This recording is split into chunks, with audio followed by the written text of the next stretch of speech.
நண்பர்கள் அனைவருக்கும் வணக்கம். இன்னைக்கு பார்த்தீங்கன்னா மைவித்திர நிறுவனத்தோட பெயில் அப்டேட் பற்றி தான் பார்க்க போகிறோம். மக்களே யாரும் கவலைப்பட வேண்டாம். இன்னைக்கு பார்த்தீங்கன்னா நம்மளோட கேஸ் ஆனது ரிஜிஸ்டர் ஆயிடுச்சு. ரிஜிஸ்டர் ஆகி நம்பர் வந்துருச்சு. காஸ்ட் லிஸ்ட்டில் பார்த்தீங்கன்னா இன்று மாலையோ இல்லை நாளை மாலைக்குள்ளே நமக்கு வந்துடும். மேபி இந்த வாரத்து வெள்ளிக்கிழமை நாளை மறுநாள் ஹியரிங் டேட் வர்றதுக்கு உண்டான அதிக வாய்ப்புகள் இருக்குது.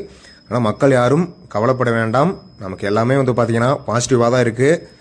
மறுபடியும் நெகட்டிவ் வீடியோவை பார்த்து நீங்கள் எதுவுமே பயப்பட வேண்டாம். எம்டி சார் நமக்கு உண்டான பதிலுக்கு எல்லாத்துக்குமே பதில் சொல்லுவார். இதில் எந்த ஒரு மாற்றமே இல்லை. அதனால் நிறைய பேர் நெகட்டிவாக பேசிகிட்டு இருக்கீங்க. வேண்டாம். அந்த எம்டி சார் கண்டிப்பாக நமக்கு என்னங்கிறது மக்களுக்கு சாதகமாக இருக்கிற மாதிரி கண்டிப்பாக அனைத்து நல்ல விஷயங்களும் கண்டிப்பாக பண்ணுவார், சொல்லுவார். இதில் எந்த ஒரு மாற்றமே இல்லை. யாரும் கவலைப்படாமல் இருங்க. பொறுத்துட்டோம். இன்னும் ஓரிரு நாட்களில் நமக்கு ஒரு நல்ல அப்டேட் கண்டிப்பாக வரும். தேங்க்யூ.